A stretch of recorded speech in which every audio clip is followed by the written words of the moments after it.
Alô, mais um papo aqui em João Pessoa, em parceria com a Coquetel Molotov. Estou muito feliz de estar aqui. Mais uma dona de festival. É.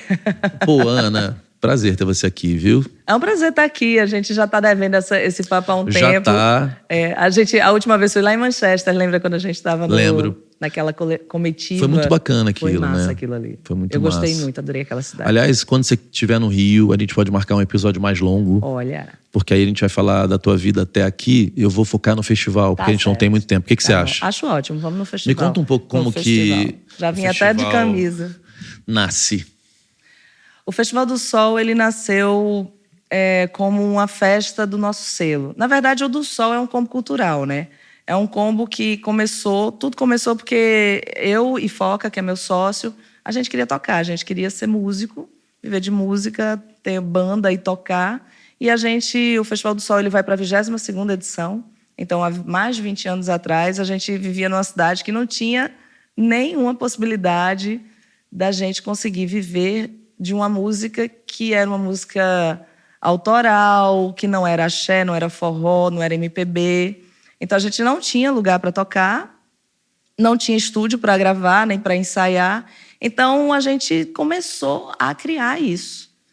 E nessa coisa da criação, a gente primeiro conseguiu se organizar em torno de um estúdio para a gente poder ensaiar, porque não tinha nem sala de ensaio. Não tinha? Qual cidade? Tinha uma, Natal. Natal não tinha isso? Tinha pouquíssimos, assim, e estúdios ou eram muito caros, estúdios da galera da MPB, que eram os estúdios mais... A gente era um band boy, né, de garoto, sem grana, querendo gravar, querendo ensaiar. Nessa época, para você gravar um disco, era o valor de um carro, era muito caro.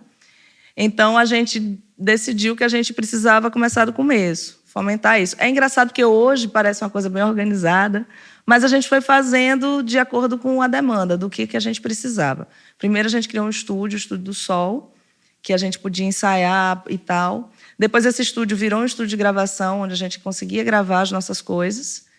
E quando a gente começou a gravar as nossas coisas, a gente viu que precisava lançar elas e ter um lugar para tocar. Em que ano isso? Já tinha digital? Não tinha Nada digital, disso. não, de jeito nenhum. Isso é em torno de... O primeiro nome do Sol que a gente colocou na rua foi em 2001. 2001. E aí a gente tinha um estúdio, o selo oficialmente foi lançado em 2001, quando a gente começou a lançar as nossas bandas, porque todo mundo tinha selo, né? Tinha Trama Virtual, tinha os selos grandes. E a gente queria também lançar por um selo, para não lançar sem pai nem mãe. Então a gente criou o Selo do Sol. E distribuía por onde? A gente que era um desafio, né? Não tinha distribuição. A distribuição era nos shows, era distribuição nas bancas de revista, era distribuição quando você viajava para ir para algum festival, para algum evento fora, você levava um monte de disco e deixava nos lugares. Era uma coisa muito mambembe, muito...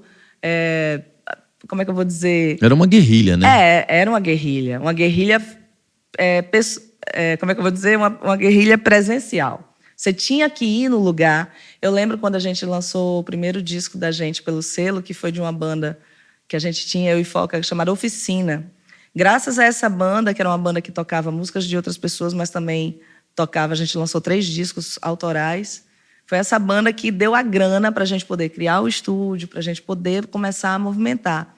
E essa banda tinha 3 discos lançados. Eu lembro que eu fazia uma varredura nas bancas de revistas. Existia bancas de revista, era onde você comprava disco, onde comprava essas coisas, revistas de música. E aí eu deixava 20 discos numa banca. Tudo consignado. Nossa, consignado. E tinha toda uma administrativa em torno disso. Nossa Senhora. Eu tenho uma vamos dizer assim, uma documentação que eu chamo Museu do Sol. Era tipo Excel, que você botava tudo no Excel? Era... Excel veio depois. Porque é manual a distribuição, né? Era manual, a gente tinha... no começo era no Word, o Excel surgiu na minha vida um pouco depois, que eu amo, é uma plataforma, é um programa que eu amo, eu sou a louca das planilhas. E aí era essa organização que a gente fazia e tinha que ir, pegava o carro, parava, e aí vendeu quanto? Vendeu 5, aí fazia a prestação de contas, deixava mais 5, e aí vendeu quanto? Vendeu 20. Né? E nos shows, era onde a gente distribuía. E isso foi indo em 2001, quando a gente... E a margem era alta, né, Ana? Era muito caro você gravar e produzir, né? Imprimir esses discos. Mas a margem, eu lembro que vocês vendiam por quanto, você lembra? Sei Tipo, lá, 20 reais. 20 reais. O custo de fabricação era muito menos, né? Era, você conseguia fazer por 5, 6. Então era 15 reais. Só que você ficava... Era uma trabalheira danada, assim. Você ficava com uma casa, com um quarto lotado de disco, entendeu? Até hoje eu tenho Porque disco não podia dessa prensar... época. Teve um momento que não podia prensar menos que 1000, né? Exatamente. Depois começaram a pintar fábricas menorzinhas, né? Isso. A gente prensava 1.000, 2.000, 3.000 discos. E era uma época que vendia mesmo. Vendia discos e o disco dava grana. E como a gente era uma banda que tocava, né, e fazia esses shows, então vendia muito nos shows também. E a gente ia para os eventos, fazia aquela banquinha e botava os discos para vender e as pessoas compravam. Então ele tinha saída, era uma grana que você investia e ela voltava com lucro. E em 2000 a gente começou a lançar os nossos discos e aí a gente fez um primeiro evento de 10 bandas do selo, que foi com o primeiro nome Festival do Sol, porque era do selo do Sol, e tinham 10 bandas, e foi esse o primeiro do Sol em 2002, se não me engano, 2002. E aí veio. A gente, em 2003, 2004, a gente fez com outro nome. Quantas pessoas tiveram no primeiro? Ai, foram poucas. Mas pra gente foi um sucesso absoluto. Foi tipo 300, 400 pessoas. Deu dinheiro, não é pouco, empatou, né? Ou perdeu dinheiro? A gente empatou. Então você começou bem, que todo mundo começa perdendo. Mas a gente já era uma... A gente já tinha outras bandas que vinham dessa cena underground, né? Em 98 eu conheci Foca, então a gente tinha outras bandas e fazia aqueles shows bem mambembe, com uma estrutura muito difícil, que eu ficava na portaria com uma calça cheia de bolso, assim, que o ingresso custava 1, 2, 3 reais, 5 reais, e aí as pessoas pagavam, eu enfiava nos bolsos, era uma época divertida e que movimentava bastante. Então eu já fiz shows... É engraçado isso, porque a gente fez shows de bandas... O Jason, dormiu muito lá em casa, sabe? O Rafael Ramos já dormiu lá em casa, ele tocava a bateria no Jason, por exemplo. E outras bandas desse circuito indie underground, roqueiro, que a gente tem essa perna no rock, né? Foi criado aí. E nesses lugares a gente já fazia esses shows e já vendia e já movimentava. Então, o Fora do Eixo já existia nesse momento? Não, ainda não. Não, eu não sei. Então era tudo mato ainda mesmo? Não, era mato mesmo. Isso era em 2000, 2001, sabe? E aí a gente veio fazendo esses shows, foi quando a gente inventou o do Sol. Porque a gente precisava organizar. Estava muito mambembe, a gente precisava ter um lugar, uma estrutura minimamente para a gente poder fazer aquilo que a gente queria. Então, primeiro surgiu o estúdio, a gente fez um Festival do Sol chamado Festival do Sol com as bandas do selo. E aí a gente viu que também precisava de um lugar para tocar ao longo do ano, né? Você fazia um festival, que é uma vez por ano, mas e o resto do ano? Onde é que a gente vai fazer os nossos shows? A gente estava um pouco cansado dessa coisa mambembe, de qual lugar? E os lugares não gostavam de fazer os shows da gente, porque era um povo que não consumia, uma música estranha, né? E eu lembro de um amigo nosso, que não está mais aqui, já se foi, que ele dizia, não, ele era muito parceiro, mas ele dizia, não, esses shows de vocês não, um povo feio, um povo mal vestido. O povo do rock and roll, né? Era o povo do rock, e todo mundo suado, vocês ficam se batendo, não consomem, vamos fazer em outro canto? E uma vez a gente estava com um show do Dead Fish, ia passar pela cidade, e ele desmarcou na semana, ele disse, não vou fazer mais esse show de vocês não, dá ninguém, dá pouca gente, não consome. E aí foi quando a gente se irritou e disse, não, a gente tem que ter um espaço nosso. Foi aí que a gente inventou o Centro Cultural do Sol. Que você era novinha, né? Eu tinha... eu tenho 46 hoje, então eu tinha 20 e poucos. E porque a gente... Empreender não é fácil, né? Mas eu e Foca, a gente tem essa... A gente é muito danado, assim, Ele é o cara que mete os peitos e inventa as coisas e vai, e eu sou a que organiza. Entendeu? Eu também meto e também penso, mas eu sou a pessoa que mais diz, não, peraí, isso aí a gente não vai fazer não, vai dar errado, sabe? E ele é um cara muito... ele é muito confiante, sabe? Tem que vir pra cá também. Cara, essa dupla é boa, né? É uma dupla que realmente funciona, sabe? Assim, a nossa sociedade tem muita confiança, muito... eu confio muito nele, ele confia muito em mim, cada um na sua linha. A planilha né? é sua. A planilha é minha. Não, Deus me livre. Eu descobri isso com o tempo que a planilha tinha que ser minha. Que às vezes a planilha ficava com ele e dava muito errado. Mas, porque Foca, ele é meio... Ele é um cara que mete os peitos e vai fazendo. E aí, às vezes, as coisas precisam ser organizadas. E eu sou essa pessoa que organiza bastante, né? Em algum momento tem que ser assim, né? Não, tem que ser. Eu acho que tem que ter as duas coisas. Por isso que dá tão certo. E por isso que a gente está aí há mais de 20 anos, né, fazendo a mesma coisa. Porque o Festival do Sol ele surgiu primeiro como um festival do selo, teve um ano que foi assim, mas depois a gente entendeu que a gente precisava comemorar o que a gente fazia ao longo de todo o ano, né? O festival ele é meio uma celebração, porque a gente não é só um festival, a gente é um monte de coisa, um monte de perna, um monte de braço, né? Um combo cultural. Então a gente fazia shows, a gente lançava discos, a gente fazia vídeos, né? A gente tem uma session em estúdio, que é o do Sol TV Session, que ela tá lá desde 2008, lançando coisas, sabe? Assim, tem muita coisa, mais de 300. O canal tá quantos assinantes? Ele hoje tem eu acho que ele tem 17 mil assinantes, orgânico, absolutamente orgânico. A gente nunca impulsionou, nunca colocou para, sabe? Nunca teve essa coisa. A gente não é muito apegada a gente. Eu prefiro que venha devagarinho, mas que venha sabendo o que é e interessado mesmo naquilo que a gente está fazendo. E aí o festival, quando a gente entendeu que ele precisava ser uma vitrine da música potiguar para fora, mas ele precisava também trazer artistas que dialogavam com essa cena que estava surgindo para a gente poder melhorar essa cena. Quando a gente começou e a gente viajava muito, tocando, né? Sempre. E tem esse diferencial, que eu e Foca, a gente é de banda. A gente começou porque queria tocar. Vocês são da estrada, né? Somos da estrada. A gente gosta de tocar, tá em cima do palco e todo palco. Tem isso também. A gente gosta de desbravar a rota. Brasil profundo, a gente é rei. Brasil profundo, Europa profunda, a gente faz tudo, sabe? É realmente uma característica da gente. Até hoje. Até hoje. Eu não abro mão, assim. Eu acho muito... Faz parte, é uma missão e uma missão que eu gosto de ter, né? De ir aonde normalmente não se vai. E eu, por exemplo, aí puxando aqui para a coisa da banda, eu toco numa banda, os dois tocam, ainda tem Ives, Capilé e Tiago no Camarões Orquestra Guitarrística, que é uma banda de rock instrumental. E eu sou meio que a vocalista da banda instrumental, mas eu sou a front girl, assim. E eu acho muito importante quando a gente vai nesses lugares, porque a coisa que mais acontece é o povo, principalmente as meninas, né, moças de 10, 12, 15 anos de idade, elas, quando eu termino um show lá no interior, lá em Açu, sabe, no interior do Rio Grande do Norte, interior, o Crato, muito interior mesmo, a menina chega e diz, nossa, eu não sabia que eu podia. Eu posso tocar? Você não canta, né? Tipo...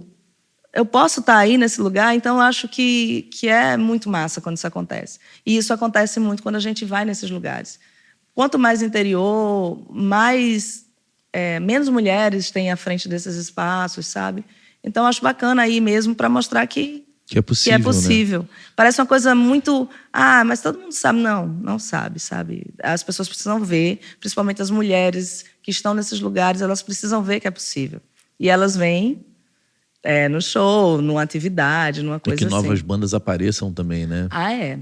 E quanto mais você vai nesses lugares, mais você fomenta isso. Então, tanto o Festival do Sol é esse fomentador da cena do Rio Grande do Norte. Eu considero a gente a principal vitrine da música do Rio Grande do Norte para fora do nosso estado, né? Eu e mais uma ruma de gente. E a gente também é o principal, vamos dizer assim, o principal agente de misturar essa cena com cena de fora. Que é o que você falou de gerar o intercâmbio, né? Gerar o intercâmbio. Quando a gente começou, a banda era muito incipiente, muito nova, muito verde. E a gente começou a trazer as bandas ao longo do ano. Tinha o Centro Cultural do Sol, então a gente fez mais de 3 mil shows nesse Centro Cultural do Sol. Como que era esse Centro Cultural? Porque você fala que tem o primeiro, aí logo depois passa a ter esse Centro Cultural. O Centro Cultural é um galpão no centro histórico da cidade, um lugar que cabia 450 pessoas, que a gente fazia shows Pensa numa banda brasileira, desde NX0 até... Todo mundo tocou lá. Todo mundo tocou lá no começo, né? Agora... Mas todo mundo tocou. Móveis tocou lá, pense, E tocou como lá. foi o investimento? Porque é caro abrir uma estrutura dessa com PA e etc, né? A gente tinha. Aí vem a parte administrativa de ter estratégias de você conseguir manter um espaço desse que ele não é rentável. Ele não é sustentável. Naturalmente sozinho, não é rentável. Ele não é.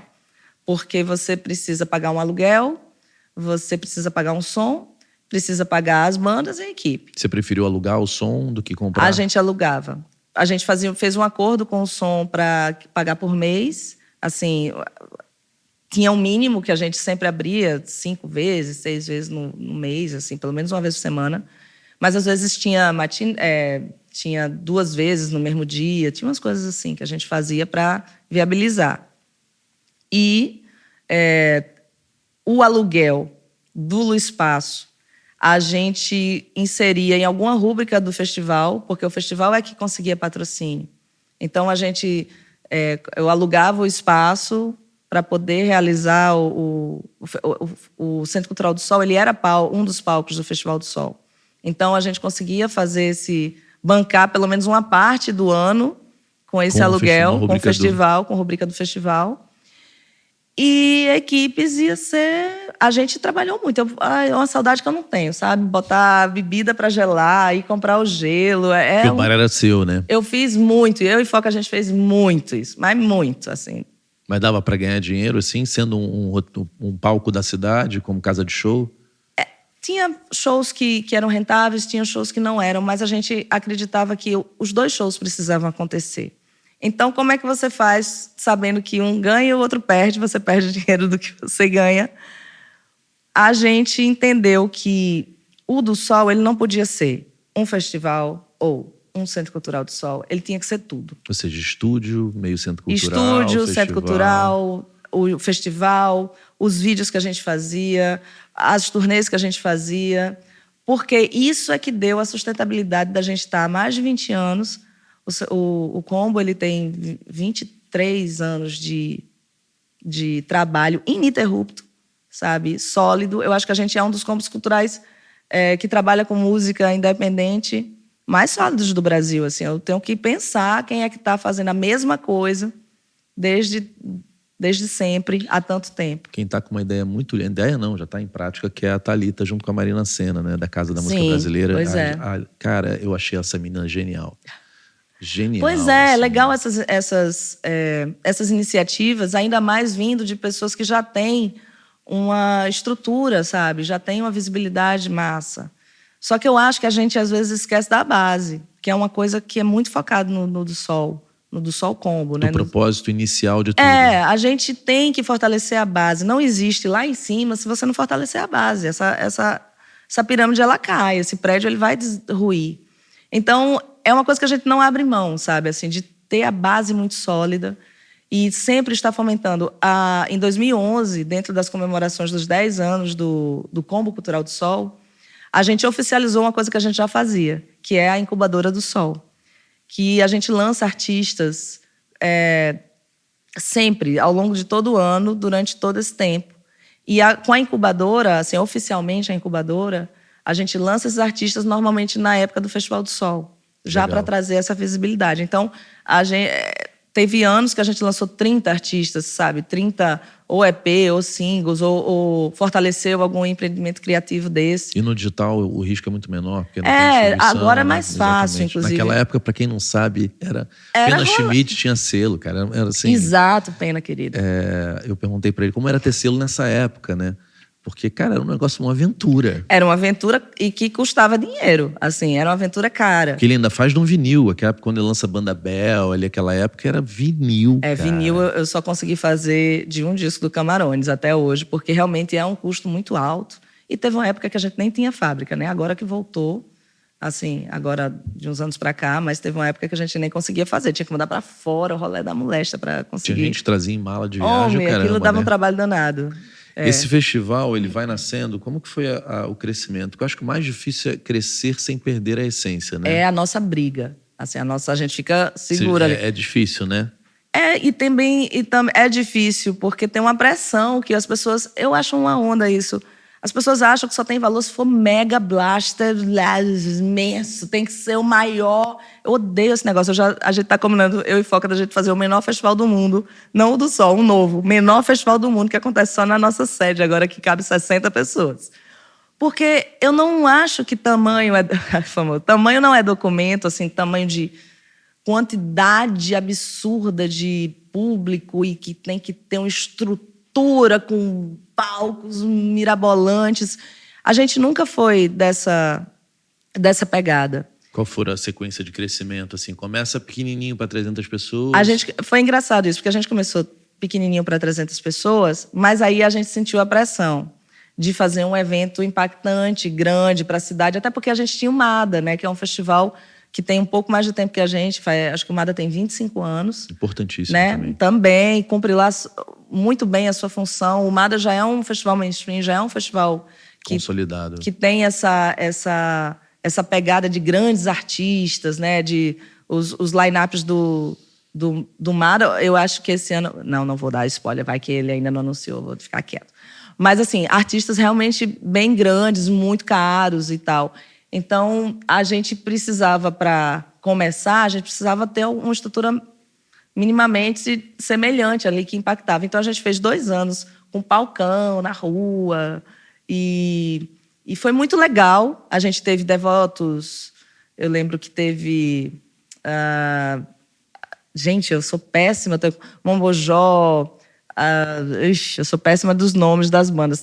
A gente tem todos os cartazes na nossa sede hoje em dia, aí eu fico lembrando os artistas. A curadoria sempre focada na música local, fazendo um intercâmbio com a música de fora que dialoga com essa música. Nunca foi interessante pra gente, por exemplo, trazer um artista que a gente ama, tipo Paralamas do Sucesso, porque ele não vai se conectar com os artistas. Eu quero artistas de fora que se conectem com artistas da cidade, para a gente poder progredir, para poder criar feats, para criar links, para criar redes, né? Então, a gente começou um pouco maior com esses palcões e tal, e depois a gente entendeu que o nosso circuito, ele funcionava melhor em ambientes indoor, nesse começo, né? Então, a gente tirou os palcos grandes da rua e foi fazendo dentro dos galpões que tem o Centro Cultural do Sol, é uma rua. As pessoas até diziam que parecia o Souto by Southwest, sabe? Era uma rua com vários galpões, com os shows acontecendo dentro. Esse modelo a gente fez durante vários anos. Acho que foram tipo 15 anos desse modelo. E aí foi muito bom, assim, porque todo mundo se sentia muito à vontade, porque estava acostumado com aquele tamanho de palco. Então tinha um galpão que era para 400, outro galpão que era para 2.000, outro galpão que era para 700, e as pessoas ficavam entrando, saindo. Funcionava super bem, que era na Rua Chile, lá no... Isso paga o ingresso? Com o ingresso pago? Com o ingresso pago, mas sempre com preços muito populares. Hoje em dia, por exemplo, quando a gente cobra ingresso, é R$30. Entendeu? Que se tiver meia, vira 15, né? Pois é. Então, nessa época era, eu não sei, R$15, faz um tempo já, né? Os ingressos, ele custava 20. Era isso. E sempre segurando o tamanho do público. A gente, quando foi... A gente fez 15 anos, até 2016 a gente fez nesse formato. E aí eu acho também que tem isso, arte é movimento, cultura é movimento, então a gente precisava dar uma respirada, novos ares. E o bairro onde a gente estava, os galpões estavam muito deteriorados, era muito complicado fazer, porque a gente tinha que reformar os galpões para poder entrar com a programação. E a gente decidiu sair dessa estrutura, desse lugar, e levar o Festival do Sol para a praia, que sempre foi um desejo antigo que a gente tinha. Então, a gente levou o Festival do Sol, fez 3 anos na praia. De graça? Não, de graça não. Na praia, que eu digo, é na beira-mar. Num espaço à beira-mar.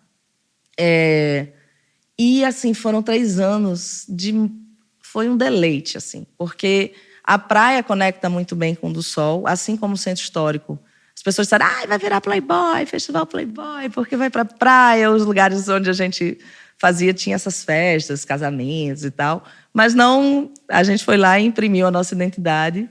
E tiveram shows, assim, históricos lá, Letrux, Céu, Heavy Baile, A Tocha, Luísa, os Alquimistas na época. Não, muita gente incrível.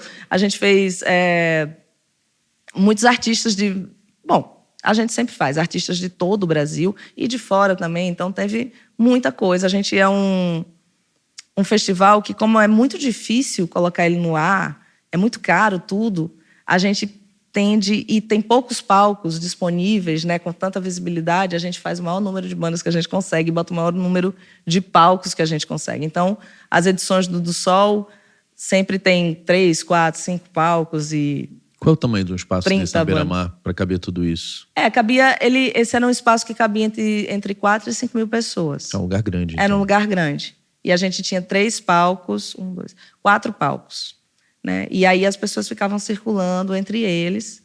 E foi muito bom. Só que aí o lugar era uma cervejaria, a gente tinha um apoio de uma cerveja e ficou inviável continuar fazendo lá. E também ele teve uma reforma que aí impossibilitou, só dá para colocar um palco. Aí perde um pouco o sentido para a gente. E foi quando a gente... Aí veio a pandemia também.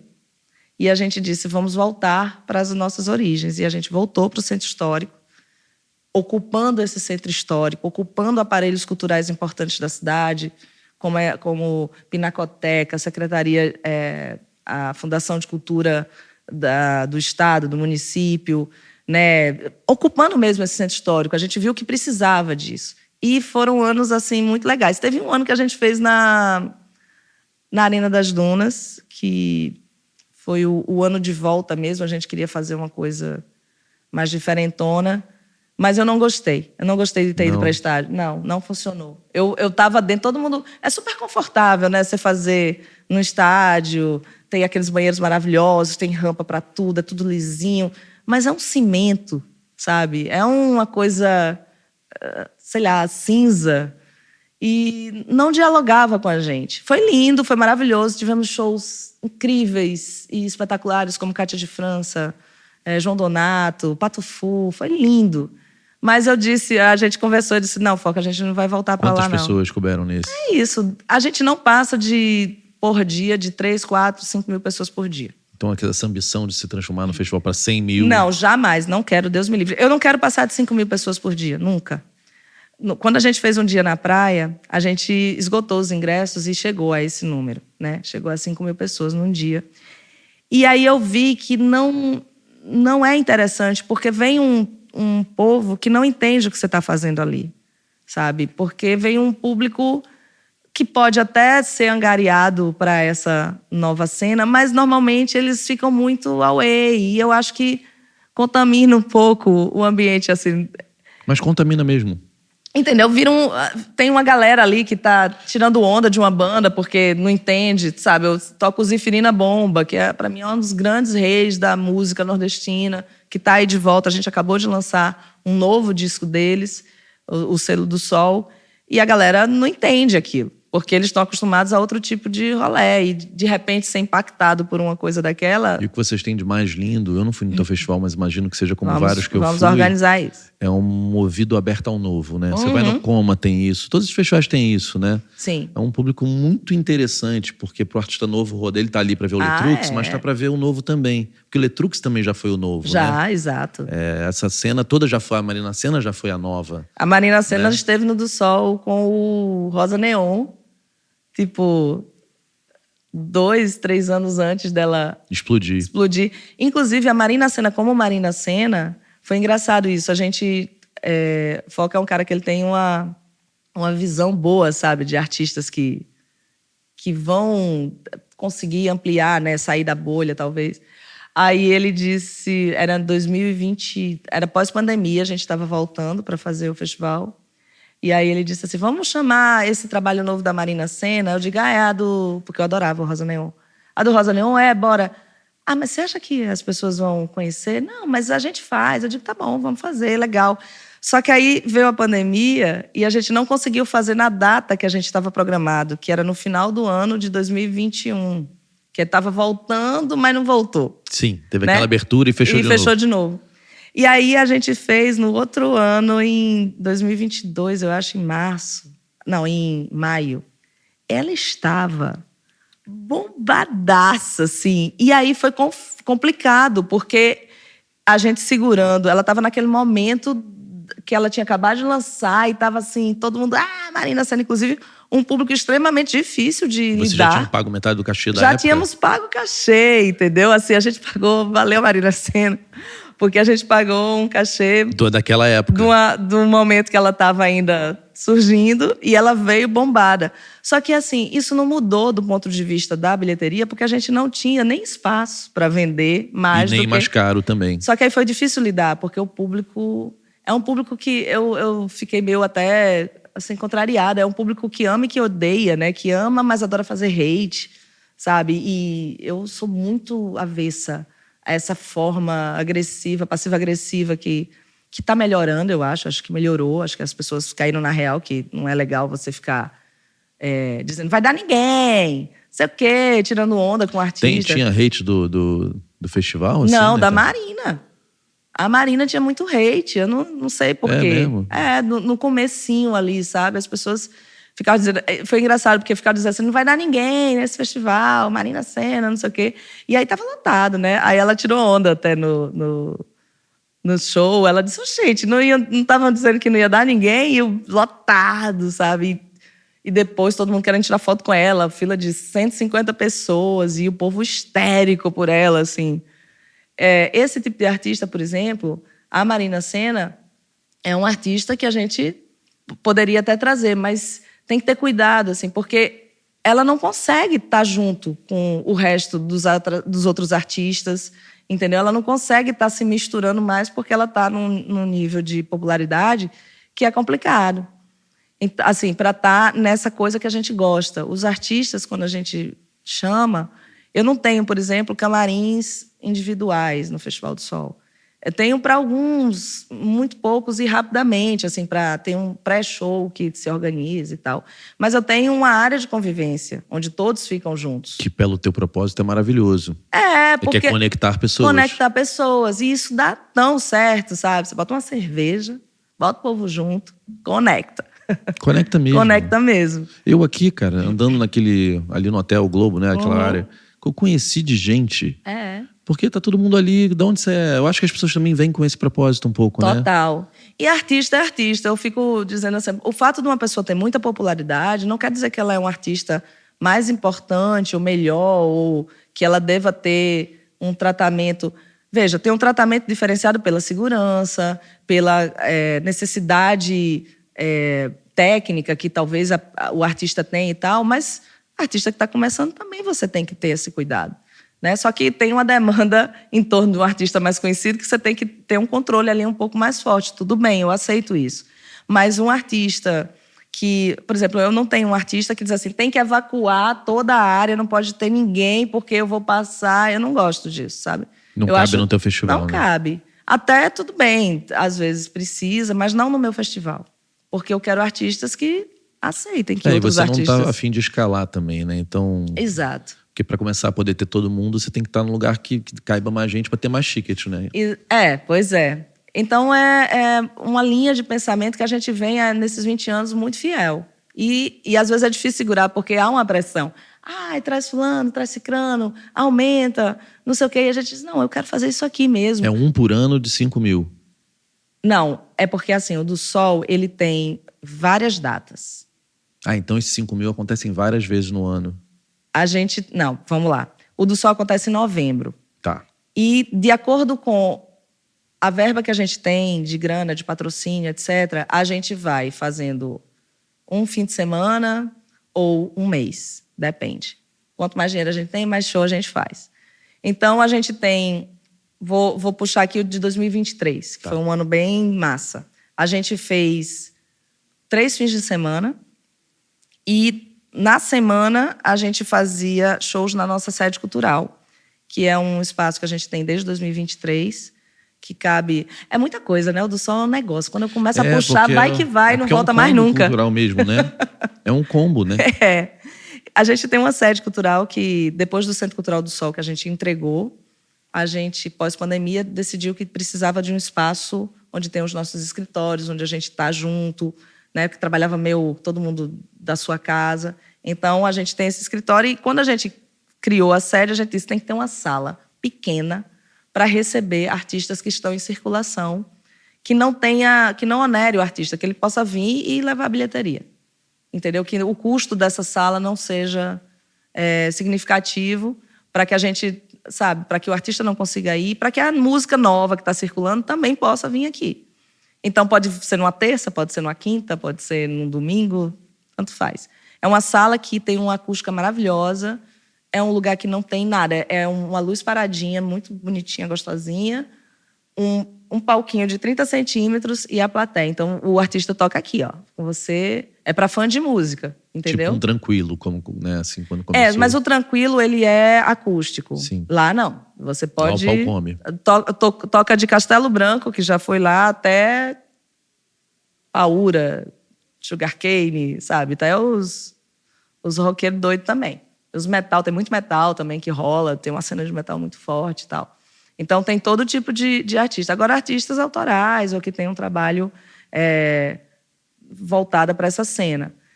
E aí, no Festival do Sol, a gente fez, em 2023, 3 fins de semana, cada fim de semana, num aparelho cultural diferente da cidade, aberto ou com ingressos muito populares. E, durante a semana, a gente faz shows... Porque mesmo que a gente faça 3 fins de semana, não tem palco suficiente para a quantidade de artista que está circulando em novembro no Nordeste, porque é o mês dos festivais do Nordeste. Então, a gente faz ainda uns 3 ou 4 dias por semana na sede, que aí é portas abertas, e faz 2, 3 shows de artistas que estão circulando e não deu para abarcar no fim de semana, eles tocam na semana. E aí é uma loucura, porque é um mês de shows e de coisas acontecendo, e de artista tocando, e todo mundo que toca na sede também ama, porque é um espaço diferenciado. E todo mundo que toca no festival também ama, porque também tem esse público que eu acho que assistir o novo. Exatamente, é um público diferenciado. E também porque a gente faz ações para fomentar isso no pré-festival. A gente tem um programa de rádio que a gente só coloca artistas. A gente contrata um horário na FM universitária da nossa cidade, do nosso estado, e a gente passa 2 horas por dia tocando músicas da programação. Como são muitos artistas, porque a gente gosta de ter muitos mesmo, é tipo 50, 60. Quando é um mês inteiro, é mais de 100. A gente toca esse povo na rádio um mês inteiro. Então, muitas vezes, quando o artista chega, um artista super novo, não conhecido, vai tocar uma música, a galera tá cantando. Acontece. Você tem o ecossistema inteiro, né? Você tem o rádio, você tem o espaço, você tem o festival, você tem o selo.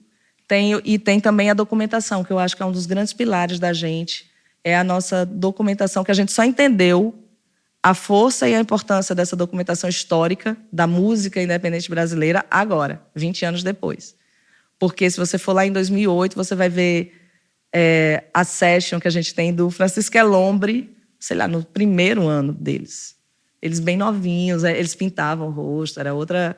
Sabe? É muito legal de ver isso agora. Quantos a gente anos foi vocês fazendo... estão fazendo isso? Desde 2008? Desde 2008, quando tudo era mato. Nosso primeiro vídeo no nosso YouTube é de 2008, de janeiro de 2008, que foi um documentário do Festival do Sol 2006 ou 2005, agora eu não lembro bem.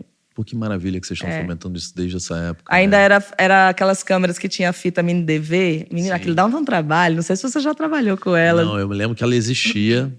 Você tinha que dar play na fita e play no computador e esperar passar o que você gravou todo pro computador. E às vezes a fita dropava, assim, fazia aquela coisa. E não tinha jeito. Dropou. Não tem como... Era osso, tudo. Era difícil, viu? Mas aí valeu a pena, porque a gente tem uma documentação incrível da música, assim, tá todo no nosso YouTube. É mais de 3 mil vídeos lá, de todo tipo. E a gente fazia umas coberturas também. A gente era convidado, por exemplo, o Macaco Bong tocou no Ibirapuera, a gente estava lá, fez uma cobertura, tá lá. O vídeo do Macaco Bong em 2000 e sei lá quanto, tocando no Ibirapuera. Tem um valor bizarro isso, né? Tem. É tipo quando eu tava conversando com a Aninha, eu falei, Aninha, cara... Não sei se é viável para você, mas eu topo ir para aí. A gente só arrumar um jeito do custo ficar possível, porque a gente tem equipamento, né? Tem que trazer equipe. Vem o Pretinho, vem o Ivan. O Pretinho já é meio nosso sócio lá, né? E ela falou, pô, é mesmo? Eu falei, cara, dá pra gente ir, porque às vezes tem a oportunidade de estar com alguém daqui que não vai estar no Rio. Sim. Né? Ou que não vai ter tempo. Eu vou mesmo muito pouco no Rio. Você, por exemplo, a gente até, acho que você ainda tá circula mais, mas tem gente que é local mesmo, né? E que precisa que tem uma história muito boa para contar. Exatamente. É igual se eu, sei lá, for gravar no teu festival. Tem gente que nunca vai no Rio. Concordo. E juntar pessoas novas E eu gosto muito do backstage, né? Porque eu acho que o que vocês fazem não existiria música midstream brasileira que tem hoje se não fosse a chegada do digital, a Natura e os festivais. Assim, eu boto bem... Porque, cara, tudo que tem que eu amo, de Lineker, Marina Sena... Tulipa, cara, tudo nasce meio desse Natura, os festivais. Você sabe que a Natura, que a gente foi o primeiro festival portado pela Natura num teste. É mesmo? Exato. A gente foi o primeiro festival que eles apoiaram com uma verba e a gente tinha um palco Natura e tal. Importantíssimo esse eu adoro. Eu gosto muito das pessoas que estão ali na Natura, sabe? A gente tem parceiros muito antigos, não são mais patrocinadores. Vamos ver, né? No futuro, quem sabe, volta. Mas não importa, sabe? Tem vários patrocinadores que criam um laço porque eles têm um trabalho muito comprometido. Sim. Quando eu falo de da verdade. Natura, eu falo da continuidade por tantos anos, Sim. né? Não é uma marca que surfou ondas. Ela está realmente na música há quantos anos a gente está falando de Natura? Rapaz, eu fui curadora da Natura em 2006.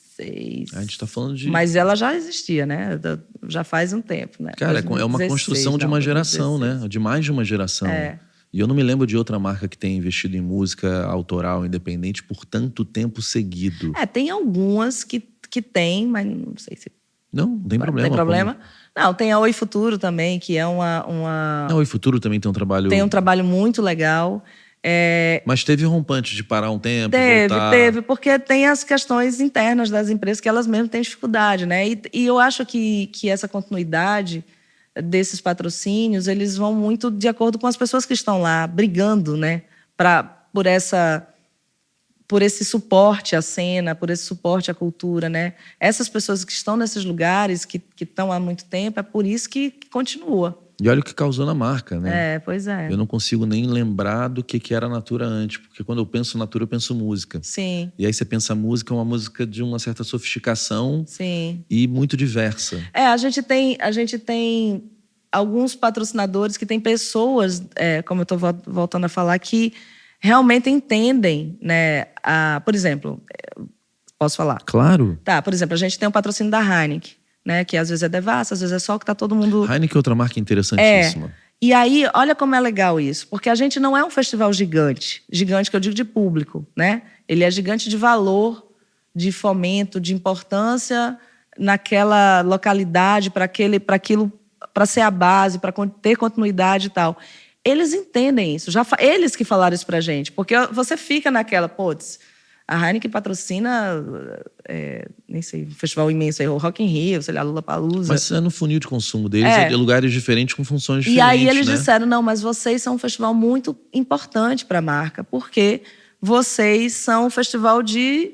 Eles têm até um nomezinho que eu esqueci agora. A marca vai se posicionar no seu Exatamente. Festival. É um festival que posiciona a marca no lugar que a gente quer. Exatamente. Entendeu? Então, eu acho isso bacana. E isso é muito das pessoas que estão nesses lugares. A Beatrice saiu, né, do Brasil, foi para cima, né?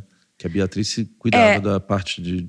Isso. A gente tem, no caso da Heineken, a gente tem a Paloma, tem que era... E tem o Luan, que era da Oi Futuro, e foi para lá e também trabalha... faz um papel massa lá. Então, assim... Eu fico feliz que essas pessoas estejam lá lutando por a gente, porque eu acho que é um dos grandes gargalos que a gente tem na cena da música de fomento brasileira, né? Dessa cena que fomenta a base e tal, é patrocínio. Porque a gente passou por uma fase onde não tinha, aí de repente virou-se o olhar, entendeu-se essa importância, e aí muita gente começou a patrocinar e tinham marcas muito interessadas, e tinha coisa das representatividades, né? Você tinha mulheres, LGBTs, pessoas pretas, periféricas, né? A causa PCD também. Então, tinha uma preocupação para além de você botar dinheiro e ter a marca lá, não sei o quê. Tinha outras questões. E aí veio a pandemia, que todo mundo ficou muito engajado, e depois parece que deu deu uma cansada na maioria das marcas. E disse, não, a gente vai patrocinar agora só quem tiver mais view, quem tiver uma testeira maior que bote a marca da gente maior. E essas, elas continuam pensando com cuidado sobre isso, sabe? E a gente tem discutido muito isso. Tem, por exemplo, muitos projetos de representatividade preta, né, de negros e de artistas negros e protagonismo preto, que estão perdendo seus patrocínios porque parou de ser, vamos dizer assim, uma pauta interessante, uma pauta importante para algumas marcas, né? É complicado isso aí. E a gente tem sempre que estar nesse diálogo, nessa conversa e nessa... É tão cansativo, né? Você tá tendo que provar e tá tendo que mostrar por que você é importante. Ano a ano, né? Todos os anos, 20 e tantos anos, todo ano zera, aí você tem que começar de novo. Então, quando tem algumas marcas que já têm essas pessoas que entendem, é muito legal, porque dá uma... Mesmo que o patrocínio não venha, você sabe que eles não vão patrocinar você, mas vão patrocinar outro projeto também que tem a mesma característica. E às vezes também tem o objetivo da empresa de localidade. Tudo né? bem, Então, exato. Isso também influencia muito. às vezes é na tua terra, às vezes na terra de outra pessoa. Né? E tem a coisa também das políticas públicas, né, das leis de incentivo, que facilitam. Né? A gente está tendo um boom do entretenimento se empoderando das leis de incentivo, que é perigoso, porque normalmente a turma das agências, que a gente fala tanto, né? As agências, não sei o quê, porque eles têm os contatos muito diretos e são projetos bons, entendeu? E são projetos que precisam existir, mas eles não podem existir sozinhos. Então, tem que ter umas reservas nessas políticas culturais. Eu tinha uma ideia que eu conversei com muita gente, é que eu não tenho acesso, mas lá no Umex a gente tem boas trocas, né? Teve. Como eu não tinha tantas coisas para assistir, de palestra, assim, tem menos, né? Eu estava acostumado com esse XSW, eu fiquei muito mais nas trocas de conversas com pessoas. Porque é óbvio que se eu sou presidente, sei lá, da Skol Beats, para a empresa, é melhor patrocinar, sei lá, a turnê da Marisa Monte do que um festival menor. Mas se tivesse alguma coisa entre... Mas ele pode patrocinar a Marisa Monte e o festival menor, entendeu? Então, mas poderia ter algum nível de obrigatoriedade, por Exato, exemplo. concordo. Que seja, se eu botei... a Lei Rouanet, acho que a discussão entrou num lugar muito bobo. A gente tem que voltar a ter conversas produtivas sobre essas coisas. A Lei Rouanet é um mecanismo maravilhoso. É uma coisa maravilhosa. Então, o artista não é o vagabundo, pega o dinheiro, gente, pelo amor mas de Deus. tem coisas a melhorar. Então, se a gente claro. entrar num lugar... Mas, por exemplo... tá todo mundo criticando muito o Correio, que botou 4 milhões na turnê do Gilberto Gil. Sim. Aí você fala assim, ok, se eu botar dinheiro via Lei Rouanet no artista mainstream, que teoricamente não precisa, poderia pegar esse dinheiro de bilheteria, eu sou obrigado a patrocinar um artista que não é mainstream. Sim. Em X%. Eu acho. Aí soluções para... São filtros, são soluções Concorda? que é só uma força política, uma vontade política para isso. É porque é complicado, sabe? É mexer em vespeiro, muitas vezes. E as pessoas preferem... Já é tão complicado fazer tudo que as pessoas, às vezes, as pessoas que estão nessas gestões, elas têm tanta coisa que elas têm que tomar conta e tem tanto problema para resolver, que uma coisa que minimamente já está funcionando, deixa lá funcionando, mesmo que esteja com algum tipo de problema, dificuldade, mas eu acho que a gente precisa realmente... Igual o audiovisual tem, né? Lembra quando saiu? Eu não sei como está agora, mas para cada X produções internacionais tem que fazer... Exato, são travas, né? São travas. Tudo bem, você tem... A Rouanet vai aprovar 30% dos projetos são para midstream, outros são para...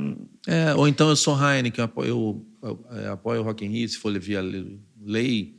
Eu sou obrigado a botar X mil reais em outros projetos. Em projetos que são de fomento, como você fala. Exato. Dá para ajustar? Dá para ajustar, dá trabalho e é lento, porque essas coisas todas têm uma burocracia da área jurídica ali, de você mudar uma lei, de você fazer um adendo. É complicado, eu não estou dizendo que é fácil, não. Porque não é fácil. Porque às vezes o povo diz, eu tenho vários amigos gestores, vocês falam como se fosse fácil. Eu digo, não é fácil, eu sei, fácil. Não é fácil também fazer um festival. Mas a gente faz. Por quê? Porque a gente precisa fazer. Então, assim, é uma missão de vida. Né? Se fosse só por causa de grana ou por causa de... não tinha um. E se chegar não sobrava um. Não, e se chegar em Brasília ali, quantas pessoas estão preocupadas com o fomento da música, né? É complexo, né? Exatamente. Então, a gente precisa ter essas travas, ter esse pensamento, porque senão o que já era complicado e pouco pode acabar. Sim. E aí, quando você perde Por exemplo, quando um festival como o Coquetel não consegue acontecer, o Festival do Sol, esses festivais que realmente fomentam a base, tem muitos, a gente chama os festivais irmãos, que é o Coquetel, BR-135, Cirrasgo, né? Tem vários festivais que tem todos em torno de 20 anos, né? 20, 21, 22. O Bananada não teve esse? O Bananada tá no stand-by, eu acho que vai retomar o ano que vem. Eles passaram Festival importante também. eles passaram no edital da Petrobras. E acho que em 2026 a gente vai ter um Bananada belíssimo, que é fundamental, precisa voltar. Entendeu? Olha a mudança... olha como fez falta o Bananada esses anos que não aconteceu em Goiânia. Entendeu? Faz diferença.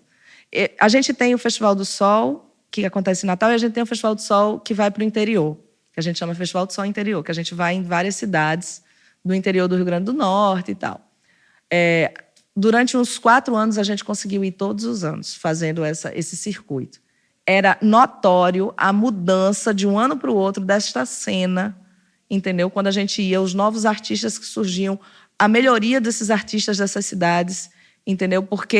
Só porque eles sabiam que o Festival do Sol ia ter um dia no ano que ia ter um evento que eles poderiam ter palco e que, sabe, que valeria a pena... fortalecer, fazer a banda, gravar disco e tal, porque teria, nem que fosse um dia ali que ele pudesse ter um palco legal, com visibilidade. A gente perdeu alguns patrocínios e não conseguiu ir, porque é uma atividade completamente que você só gasta. Não tem nenhum tipo de... Eu não vendo bar, eu não vendo bilheteria, eu tenho que botar todo mundo... às vezes eu tenho que botar o som, porque em alguns interiores é difícil você ter fornecedores que funcione bem para aquilo que a gente faz. Então, você tem que botar o som, a equipe, alguns artistas de Natal ou de fora para andar em carreata por essas cidades. Isso tudo é muito custoso, é muito caro. Então, se você não tem uma grana sobrando para fazer isso, não dá para ir. Então, a gente passou alguns anos sem ir. Quando a gente voltou, em 2024, foi ano passado, Não, foi em 2023. Agora não lembro, eu sou péssima com data. Depois da pandemia eu me lasquei, não consigo mais saber qual era o ano. Gente, era uma terra arrasada, assim. Eu queria botar artistas da cidade, não tinha. Não existia mais. Artistas que a gente já lançou disso, já fez. Aí você... É triste, sabe, de ver. Então, você vê como faz a diferença um festival, sabe, numa cidade... O que o Coquetel está fazendo aqui em João Pessoa, por exemplo, eu acho sensacional, porque João Pessoa é uma cidade... A Paraíba é um estado absolutamente maravilhoso, criativo, talentoso. Eu, inclusive, considero o Rio Grande do Norte e a Paraíba uma coisa só. Eu acho que as potiguarias, né, a gente tem os mesmos ancestrais indígenas e a mesma tribo, então, a mesma galera. Então, a gente dialoga muito, do Sol dialoga muito com artistas da Paraíba. A gente sempre tem muitos artistas aqui, porque somos a mesma coisa. Daqui para lá é quanto tempo de avião? De avião nem precisa, 2 horas de carro. 2 horas de carro pertinho. Eu vim de carro. Caramba, é muito perto. Pertinho. Dá para você fazer um bate-volta. Já fiz muito, já toquei muito. Muitas vezes. Né? Muitas vezes, com vários trabalhos diferentes. Né? Então, e é engraçado, porque quando eu tinha 18 anos de idade, João Pessoa era a cidade mais incrível assim, da cena indie, bombava. O Espaço Cultural, acho que é Zé Lins do Rego o nome. Sabe, tinha 1000 pessoas para ver um bando de banda independente, roqueira. Era sensacional. A gente vinha dizer, meu Deus, João Pessoa, E não sabe? tem mais isso? Parou-se um tempo e agora eu acho que a gente está numa retomada importante aqui. Eu não posso falar por João Pessoa porque eu não sou local, mas vendo de fora, eu acho que a gente está tendo essa retomada. E eu acho importante o Coquetel, por exemplo, estar fazendo uma ação dessa. Olha quantos artistas novos eu conheci, entendeu? Então, cara, eu estava falando ali para uma galera, não tinha muita gente porque estava espalhado, né? Tinha 2 ao mesmo tempo, se eu não me engano. Mas era um povo com o olhar arregalado, porque eles não estão acostumados a ter isso aqui. Sim. E aí, várias pessoas como eu ouvindo falar, eles assim, tipo... Não, assim... Isso fomenta, cara. Fomenta, e eu nunca, assim... A gente está acostumada a estar nesses lugares de fala, com, né, oficina, fala, palestra, mesa redonda, não sei o quê, falando sobre esses assuntos. E, cara, público incrível, salas lotadas para ouvir, sabe? As pessoas falarem sobre festivais, cenas, digital... enfim, qualquer assunto que seja pertinente, né, que está aí na programação, salas lotadas, ou seja, realmente tem demanda, né? Tem, óbvio. Tem demanda. Então é isso, eu acho que tem que ter uma preocupação muito séria e muito contínua com os projetos da base, sabe? Os projetos que têm continuidade nesse fomento, nesse fortalecimento da base, dos novos artistas. É isso, arte é movimento, então você precisa estar movimentando. Você precisa estar dando palco, você precisa estar incentivando que novos artistas surjam e que os artistas que já existem também continuem fazendo suas atividades. Sim. Né? Também continuem produzindo. Eu acho importante, igual o nosso canal, né? Seria muito mais fácil só levar gente famosa no canal. Sim, seria. Né? Mais view, mais tudo, melhor para patrocínio, mas eu não posso perder esse propósito, que é como você crescer teu festival e perder o porquê que vocês existem, né? Exatamente. Então, por isso que para mim é importante trazer a pessoa da gravadora, a pessoa que for o músico, o técnico de som, tudo, né? E tipo assim, você continua trazendo os famosos. Não precisa... Sim, você sim, pode fazer as duas coisas. Coexistem, né? Coexistem, exatamente. É isso que eu falo. Porque os projetos grandes estão... Cara, os projetos grandes são maravilhosos. Eu adoro ir em festival grande. Amo, né? Gera emprego. Se eu for tocar, eu gostaria de tocar em todos, porque tem uma baita visibilidade, entendeu? Então, assim, eles têm que existir também. Só não pode não existir o menor. O problema é que, às vezes, para esses projetos existirem, eles têm que esmagar os projetos que são de fomento, e não tem porquê. E a gente precisa, sim, de uma visão, uma visão da gestão pública e da iniciativa privada com um olhar um pouco mais atento para isso, né?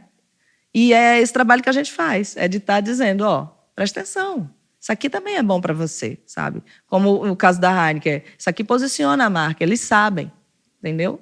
E a gente também fica aliviado em saber que a marca não está vindo para a gente achando que a gente vai ter 30 mil pessoas e que eu vou botar um banner de 50 metros com a marca da cerveja, entendeu? Vocês também expõem a marca de uma maneira particular. Muito sutil, entendeu? Porque, na verdade, a marca, ela tá... Quando ela apoia, existe um capital social aí muito grande quando ela apoia um projeto como o nosso. A gente vende a marca, vende a bebida, né? E tem por exemplo, a minha testeira é uma testeira circular com a logozinha da marca, discreta, sem muita afetação, porque a marca já está sendo sinalizada em todo o nosso material. O povo sabe que quem patrocina o do Sol é XYZ. Não precisa estar... O povo não vai vender mais, não vai beber mais a cerveja porque tem uma testeira de 50 metros na frente, entendeu? Eu vou te falar que eu, como consumidor, os festivais, para mim, estão muito de marca. Tá meio quase insuportável. Eu concordo. É muita ativação, é muita informação e tá tirando foco do que é mais importante, que é a música. A música. A coisa que mais importa num festival de música é artista tocando num palco, entendeu? Então, eu preciso dar isso. Essa é a minha principal preocupação quando eu faço... Tem todo o resto, claro, tem que... dar estrutura decente de todo o pré, de todo o pós e tal, tudo bem. Mas, assim, o que é que não pode não ter? É artista em cima do palco tocando, para um público interessado. E algo que não seja disruptivo a ponto de ninguém olhar para o palco, né? O Rock in Rio esse ano, eu tô em mod, eu acho que a gente tem que ter orgulho do Rock in Rio, né? Sim. Porque é um negócio gigantesco. Mas não só o Rock in Rio, todos os grandes, cara. A sensação que tem que ter uma galera que já não vai mais... Mas muita gente. Vai para experiência. Mas muita gente. Que tudo bem, é um outro conceito, mas eu acho que a gente vai ter o surgimento do festival menor. Acho que talvez a gente vai ter esse... Porque o Tranquilo é uma prova disso. Sim. Pessoas a fim de ouvir música em silêncio. Sim. Sem tanta... A Sede Cultural do Sol, esse espaço, é completamente isso. Não tem... Inclusive, o do Sol, o Festival do Sol, olha que coisa interessante. A gente não tem painel de LED, não tem isso. E por quê? Porque é uma questão filosófica mesmo. A gente já vive nas telas 24 horas por dia. E aí você tem uma dificuldade danada de trazer um artista importante, um artista massa. E aí o artista coloca super bonito também, coitado dos VJ, não estou dizendo... Tem projetos que tem o LED massa. Tipo Baiana System, por exemplo. O Baiana System, por exemplo, eu não faço porque eu tenho... Até onde eu conseguir, eu vou manter não ter LED no palco. Aí viabiliza alguns artistas. Mas, por exemplo, a gente conversando com o Pato Fu, que tem também uma projeção muito massa durante o show, muito foda, assim, muito legal mesmo. E aí aí a gente conversando com o produtor, eu disse, então, não tem LED. Pô, mas não tem LED, não tem como fazer sem LED. Eu digo, não, mas deixa eu te explicar. Aí eu falei isso, a gente já vive num mundo de LEDs, de telefone, celular, computador. E, sabe, há quanto tempo o Pato Fu não vem em Natal? Há 20 anos? Sei lá, era muito tempo que o Pato Fu não ia em Natal. Eu quero que as pessoas olhem para Fernanda Takai, para o John, eu não quero que elas olhem para a tela. Eu preciso que as pessoas vejam o artista mesmo. E o palco, os nossos palcos são baixinhos, assim, tem 1,5 m, não são palcos lá em cima. E o que você bota no fundo? Eu boto, branco? Não, eu boto no fundo o nosso pano de fundo, que todo ano a gente faz, e ele é pintado à mão, com a logomarca do festival daquele ano, com a identidade visual desse ano. E ele é um tecido que a gente tem hoje em dia 10, eu acho. Já faz 10 anos que a gente faz isso. Então, todos os palcos, eles têm um tecido pintado à mão por um artista, que aí é a incrível, que ela consegue pegar a marca e colocar no tecido pintado. De um jeito artístico. Não, é a mesma marca. É impressionante como ela... Parece que é impresso, mas não é. É pintado à mão. E isso é extremamente sustentável, porque eu faço pouquíssimas coisas de plástico. Entendeu? Também é uma forma da gente estar tentando minimizar essa coisa da produção do plástico e tal. E é uma coisa pequena, não é, sabe, do Sol. O povo já está no do Sol, o povo já sabe que é o festival. Eu não preciso também ter um monstro atrás que sabe com o nome do Sol. É uma coisa 2,5 por 2,5 que a gente centraliza, bota em cima, fica classudérrimo, fica bonito, fica tranquilo, fica, sabe? É isso, são formas de pensar e de conduzir que não é que eu estou dizendo que a minha é melhor e que tem que ser desse jeito. Para a gente funciona desse jeito, mas eu adoro também quando eu chego nos lugares e tem uns LED incrível, entendeu? Dialogando com a... Eu também gosto. Mas no nosso caso, no nosso projeto, a gente tem uma linha de pensamento que a gente vai tentar manter ela até quando a gente conseguir, né? Puxa, muito obrigado, viu? Contar a tua história Obrigada aqui. Tem tanta história, menino. Se eu se deixar, vamos embora. Quando você for no Rio, certo. Aí eu quero... São 3 horas. Pra gente sair um pouco só do festival também, Tá porque certo. tem a tua vida como musicista, Sim. né? A carreira da vida inteira aí. Sim, tem muita coisa. Muita coisa. Muita coisa. Tem histórias para dar bons recortes? Tem muitas histórias para dar ótimos recortes, de verdade. Obrigada, viu, Obrigado a Clemente? você. Valeu. Beijo. E aí, Pretinho, o que você achou? Fala, família! E aí? O que você achou desse vídeo? Não deixa de curtir e compartilhar não, hein? Vejo vocês no próximo episódio, hein? Fui! Que o próximo festival está lá no sol, hein? Ai, que delícia! Valeu, família!